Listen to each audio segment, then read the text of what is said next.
Pag-usapan natin ang ready-made at made-to-order costume. Ready-made sabihin, gawa na. Mas gusto namin yung ibinibenta yung mga ready-made kasi less stress. Kasi hindi mo kailangan i-meet yung expectations ng client. Kasi usually mga client namin dito yung mga nagra-rush order. Na yung tipong gagamitin na ngayon, gagamitin na bukas, at kailangan na ipa-shipping. Kaya kami daily may ginagawa talaga para meron kami stocks para sa mga ganyang client. Minsan nga nagkakaubusan, talagang wala kaming maibigay.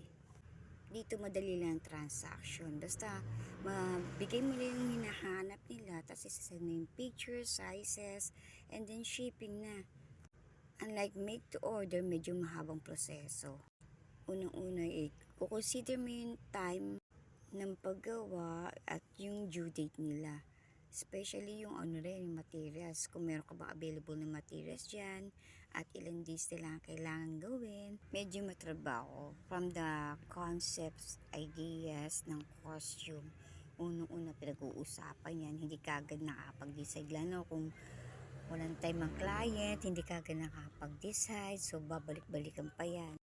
After confirmation ng design, syempre yun yung pinaka-top, yung maghahanap ka na ng mga materials, and then syempre habang ginagawa yan, usually pag nakabili ka ng materials, send mo rin kung okay lang ba sa kanila yung materials na yung nagagamitin.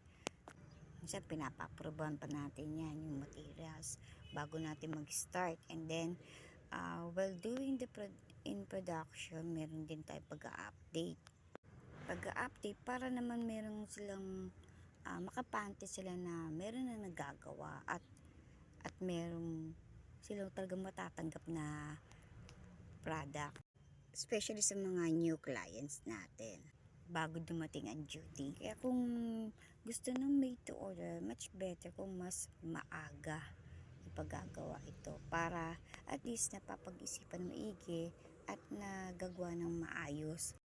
At para kung mayroong papabago, kung may papatanggal, may papapadagdag, magagawa pa natin ng paraan dahil mahaba-haba pa ang ating oras. Kaya huwag magtataka kung bakit medyo pricey ang made to order dahil mahaba po ang oras na ginugugol dito.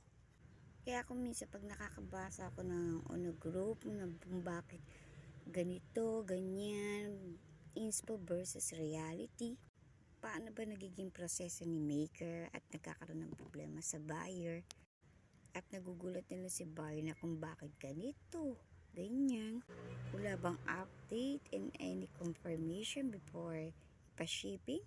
At yung mga custom maker naman na kung sa tingin nyo naman hindi nyo kayang gawin, huwag nyo tatanggapin. Doon sayang client na nagtiwala, and then sayang naman at para babalik-balikan ka pa rin pag just in case na magustuhan yung inyong trabaho.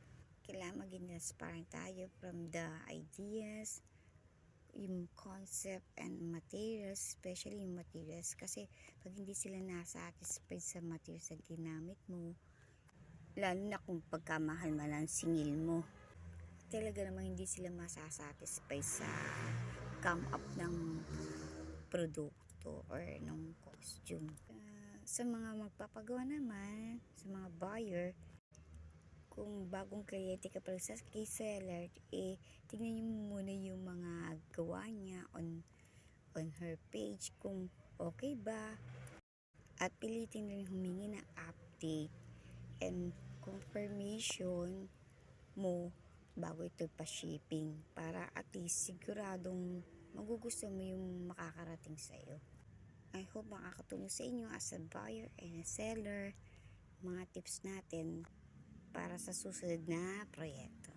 At kung bago ka lang dito sa page namin, baka naman pwedeng i-follow us para sa ating mga bagong tips and ideas. Thank you!